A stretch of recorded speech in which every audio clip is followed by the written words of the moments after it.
So as far as I can remember, I have always been a backbencher. एक class का एक clown होता है जिसका काम सबको हंसाना होता है और उसको जूनियर्स भी जानते हैं, उसको सीनियर्स भी जानते हैं और हर तरह के लोगों से उसकी दोस्ती होती है। हमें ये बताया जाता था कि जो इंसान है वो सबसे कॉम्प्लेक्स क्रिएशन है अल्लाह की और बाकी जानवरों से मुख्तलिफ है, लेकिन वो क्या चीज़ थी जो एक इंसान को एक कॉम्प्लेक्स क्रिएशन बनाती है, मुझे उसकी समझ नहीं आ रही थी कि वो क्या चीज़ है।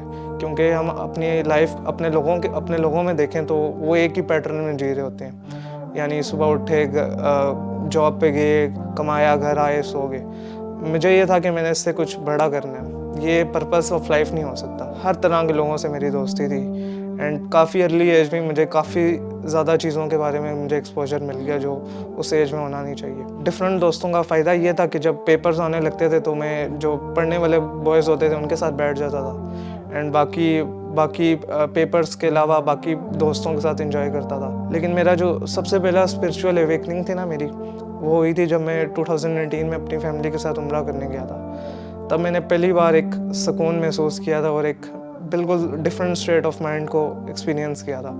लेकिन मैं ये समझता रहा कि ये जो सुकून है और ये जो रिलैक्सेशन है ये सिर्फ मक्का मदीना और ये जो एक 100 या 200 मीटर का रेडियस है इसके अंदर है, इसके अलावा नहीं है। असल बात तो ये थी कि उस टाइम में मैं अपना जो मेरा असल पर्पज़ है इबादत करने का वो मैं कर रहा था और असल वो उसका सुकून था। उम्रा करके वापस आया तो फिर वो उन्हीं चक्करों में लग गया, हर तरह के गलत काम में इन्वॉल्व था, लेकिन एक एक्सट्रीम थी जिसके ऊपर मैं नहीं गया। 2019 चल रहा था, मेरा ओ लेवल्स का आखिरी कुछ मंथ्स रह गए थे एंड मुझे याद है कि मैं उस टाइम मेरी स्पिरिचुअल हालत बिल्कुल वीक थी और बिल्कुल ब्रोकन थी। मुझे याद है कि जुम्मे के वक्त मैं हमेशा 3-4 वीक से बिल्कुल एंड पे पहुंचता था, बिल्कुल जब जमात ख़त्म हो जाती तब पहुंचता था। 1-2 हफ्ते तो ऐसा हुआ कि मेरा जुम्मा भी मिस हो गया। जो एक गैदरिंग होती थी, एक स्पिरिचुअल एक गैदरिंग होती थी, वो भी मेरी मिस हो रही थी। तो उस टाइम में मैंने अल्लाह से बहुत सिंसियरली दुआ की कि मैं ये लाइफ नहीं जीना चाहता। उस टाइम भी कोई ऐसी चीज़ नहीं थी जो मेरे पास ना हो। फाइनेंशियली स्टेबल था मैं, दोस्त थे मेरे पास, सब कुछ था, लाइफ बिल्कुल अच्छी चल रही थी। ऑब्वियसली जब दोस्तों के साथ होता था और जब स्कूल में होता था तब कोई होलोनेस फील नहीं होती थी, सब लगता था सारा कुछ ओके है, ग्रेड्स भी थे, सब कुछ था। लेकिन घर आता था तो गेमिंग के पीछे लग जाता था, PS4 के पीछे लग जाता था एंड रात होती थी तो नेटफ्लिक्स वगैरह, सीजन्स वगैरह, तो कभी सोचने का ना टाइम ही नहीं मिला था मुझे कि मेरी लाइफ कंप्लीट भी है या इसमें कोई चीज़ है जो इनकम्प्लीट है। उसके कुछ अरसे बाद ये हुआ कि मैं ट्विटर स्क्रॉल कर रहा एंड मुझे एक पेज मिला के नाम से, तो मैं बड़ा शौक में आया कि पाकिस्तान में ये चीज़ें भी एग्जिस्ट करती हैं एंड उस पेज को मैंने देखा, उसको एक्सप्लोर किया तो मुझे एक एक्स मुस्लिम का पता लगा। एक एक्स मुस्लिम थे यूट्यूबर, तो मैंने उनको खोला, उनकी स्टोरीज़ वगैरह देखी, उनके वीडियोस देखी, तो मैं आहिस्ता आहिस्ता काफ़ी कंफ्यूज होता रहा इस्लाम के बारे में। एंड वही जो सबसे पहले मुझे एक्स मुस्लिम मिला था ना, मुझे उसकी वीडियोस में से एक उसकी डिबेट मिली, एक पाकिस्तानी एक्टर है, उनकी उसके साथ डिबेट थी 5 घंटे की, और वो डिबेट देखने से पहले मेरी बायसनेस जो थी वो एथिज़म की तरफ थी। मुझे था कि ये एक्टर ज़्यादा क्या कर लेगा, लेकिन जब वो मैंने डिबेट देखी तो वो बंदा, वो एक्स मुस्लिम, वो एथियस्ट, वो डिबेट क्लियरली हार गया। दिल्ली का मुझे एथिज़म से जो पॉइंट मिलता था, जो एक कन्फ्यूजन आती थी, वो मुस्लिम का उसके ऊपर जो रिबटल था वो देख के मेरी वो कन्फ्यूजन क्लियर हो जाती थी एंड मैं एथिज़म से आहिस्ता डे बाय डे टिल्ट हो रहा था गॉड की एग्जिस्टेंस की तरफ। इस्लाम का मुझे एक सबसे प्यारा आर्गुमेंट लगा कि इंसान अपनी फितरत में पैदा होता है। नबी सल्लल्लाहु अलैहि वसल्लम की हदीस है ना कि अल्लाह ने हर इंसान को उसकी फितरत में पैदा किया। उसके माँ बाप थे जो उसको क्रिश्चियन या उसको उन्होंने एथियस्ट बनाया। मैंने अपने किसी भी आसपास में दोस्तों को, घर वालों को, किसी को भी नहीं बताया था कि मैं इस तरफ टिल्ट हुआ हूँ। तो जब मैं गुनाह करता था, स्कूल में मेरी वही लाइफ थी, लेकिन मेरे दोस्तों को नहीं पता था कि मैं अंदर से क्या फ़ील करूँ और मैं अंदर से बिल्कुल टोटली एक नया बंदा हूँ। तो मुझे आहिस्ता आहिस्ता अपने अंदर ना मुनाफ़िक़त फ़ील होने लगी कि मेरे एक्शंस वो नहीं है जिस चीज़ पे मैं बिलीव करता हूँ। और बिलीफ मेरा इतना पहले से स्ट्रॉन्ग हो चुका था कि मुझे अब ऐसा लग रहा था कि जन्नत और जन्नम आंखों के सामने नज़र आ रही है और मेरे लिए गुनाह करना बड़ा मुश्किल हो गया था उस टाइम पे। तो मैंने ये उस टाइम पे डिसीजन लिया कि मुझे अपनी लाइफ को ना इस तरफ मूव करना चाहिए और अपने दोस्तों को बताना चाहिए कि मैं चेंज होना चाहता हूँ और मैं गुनाहों में इन्वॉल्व हूँ उनमें से उनको छोड़ना चाहता हूँ। ये कॉन्सेप्ट था माइंड में कि मस्जिद में बैठना पड़ेगा एंड लाइफ का कोई मज़ा नहीं होगा। दिल तो कह रहा था कि असल सुकून यही है, और मैथमेटिक्स भी मैं अप्लाई कर रहा था तो मुझे यही समझ आ रही थी कि इस 50-60 साल की ज़िंदगी को अगर मैं कॉम्प्रोमाइज़ भी कर दूँ आखिरत के लिए और उस लाइफ के लिए, तो कोई इतनी बड़ी बात नहीं है। तो ये चीज़ ये थॉट मेरे माइंड में मुझे रोक रहा था कि मैं पूरी तरह चेंज हो जाऊँ उस चीज़ से।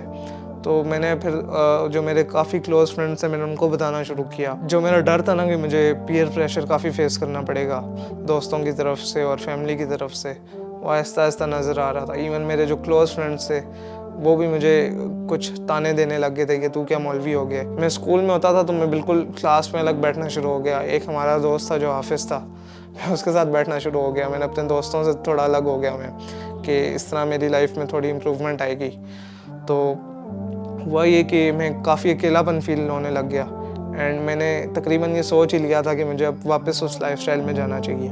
तो साथ में अल्लाह से दुआ भी करता था कि मुझे ऐसे दोस्त मिल जाए, मुझे ऐसी कंपनी मिल जाए कि जिनके साथ में होते हुए अब दीन भी आसानी से प्रैक्टिस कर लूँ। तो जो आयरा टीम को जिनको मैं सुनता था, हमजा ज़ोरतेज़ वगैरह, उनमें एक भाई थे सबूर अहमद के नाम से, जिनकी एवोल्यूशन में काफ़ी ज़्यादा रिसर्च है और काफ़ी बड़ा उन्होंने काम किया है। काफ़ी एथियस्ट वगैरह के साथ और बड़े बड़े एकेडमिक्स के साथ उन्होंने डिबेट्स वगैरह की हुई हैं। मुझे पता लगा कि वो पाकिस्तान आए हुए हैं और उनका इस्लामाबाद में कहीं लेक्चर है। तो वो ये लेक्चर बेसिकली यूथ क्लब करवा रहा था, तो वो मैंने लेक्चर अटेंड किया एंड पहले तो मैं जब बैठा उनके सामने सबूर भाई के सामने, तो मैं स्टार स्ट्रक हो गया। मैंने ऑब्वियसली उनको वीडियोस में देखा हुआ था और वो मेरे एक बेंचमार्क थे और हीरोज़ में थे मेरे।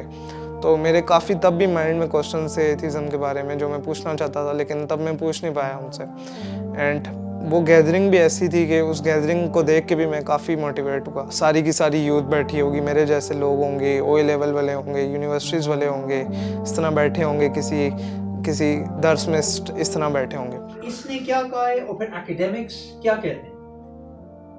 तो ये आर्ग्यू करता है कि इवोल्यूशन की वजह से कोई खुदा नहीं। तो वो सबूर भाई का लेक्चर ख़त्म हुआ तो मुझे एक बहुत बड़ा रिग्रेट हुआ कि मैंने इनका कॉन्टेक्ट नंबर नहीं लिया और मेरे जो क्वेश्चन है मैंने उनके बारे में इनसे पूछा नहीं। मेरे साथ मेरेकल ये हुआ कि मैं असर की नमाज़ पढ़ा था, मेरे घर के करीब ही जो मस्जिद है, तो नमाज़ पढ़ा था एंड मेरे लेफ़्ट साइड पे ना एक बंदा आया जिसने रेड कलर की जैकेट पहनी हुई थी। तो नमाज़ ख़त्म हुई एंड मैंने जब सलाम फिरा लेफ़्ट साइड पे देखा तो पता लगा सबूर भाई थे। एंड मैं इतना वहाँ पे शॉक हो गया ना कि किस तरह मेरा एक रिग्रेट था कि मैं उनसे क्वेश्चंस नहीं कर पाया, उनसे कांटेक्ट नहीं ले पाया और वो मेरे साथ उन्होंने नमाज़ पढ़ ली ऐसे। तो वो नमाज़ ख़त्म हुई, सबूर भाई से मैंने क्वेश्चंस किए, मैं काफ़ी मोटिवेट हुआ उनसे और मुझे बाद में ये भी पता लगा कि इवन मेरे सेक्टर में रहते हैं वो।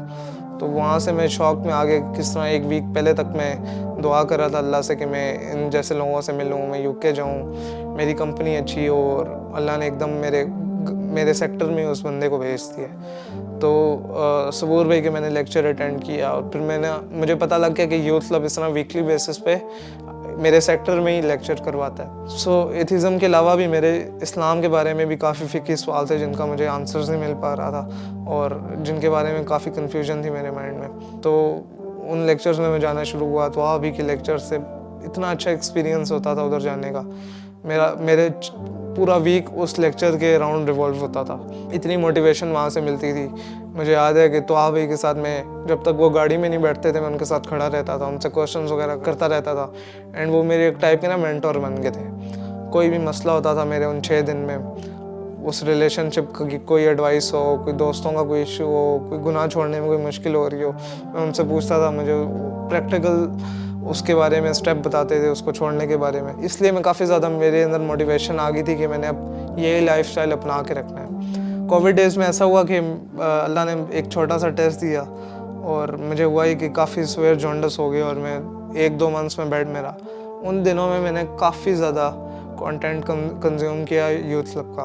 उसमें ज़हा भाई की वीडियोस थी, उनके पुराने लेक्चर्स थे, मुगीरा भाई की वीडियोस थी, अली भाई की वीडियोस थी, तोहा भाई की पुरानी वीडियोस थी।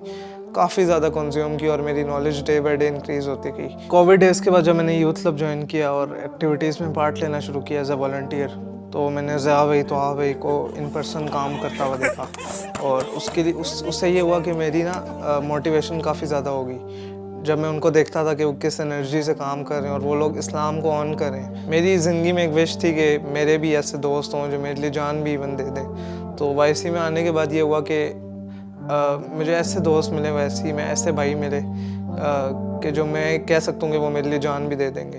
एंड हम लोग वीकली गैदरिंग्स होती हैं हमारी, हर महीने हम कहीं बाहर निकलते हैं, कहीं टूर होते हैं हमारे, नाश्ते पे जाते हैं, डिनर, यानी वीकली बेसिस में हम आपस में मिलते रहते हैं और हमारा आपस में इतना बॉन्ड स्ट्रॉन्ग है ना कि मेरे पहले दोस्तों में ऐसा इतना मेरा नहीं था। एंड उन दोस्तों के अलावा भी जो मेरे पहले के दोस्त थे जिनसे मैं थोड़ा सा साइड पे हो गया था, वो भी दीन की तरफ आने लगे और उनसे भी मेरा वो वाला बॉन्ड अब डेवलप होना शुरू हो गया। मैं ये कह सकता हूँ कि मेरे जो ज़िंदगी के पहले 17 साल थे चेंज होने से पहले, उस लाइफ में मैंने जितना भी इंजॉय किया वो इसके मुकाबले में कुछ नहीं है। जब मैंने दीन की तरफ आया हूँ, मैंने यूथ क्लब ज्वाइन किया है और मेरे दोस्त मिले हैं, हम लोग इतना एंजॉय करते हैं दीन के साथ साथ लिमिटेशंस में रह के, हर तरीके से एंजॉय करते हैं। दुनिया के साथ दीन भी इम्प्रूव हो रहा था आहिस्ता आहिस्ता, स्कॉलर्स के साथ भी उठना बैठना हो गया, कोई क्वेश्चंस आते थे तो मेंटर्स अवेलेबल होते थे हर वक्त। मैं ये कह सकता हूँ कि जब से मैंने डिसीजन लिया कि मैं अपनी लाइफ को चेंज करूँ और यूथ क्लब में जब से मैं आया हूँ तो मेरी लाइफ में काफ़ी इम्प्रूवमेंट आई है।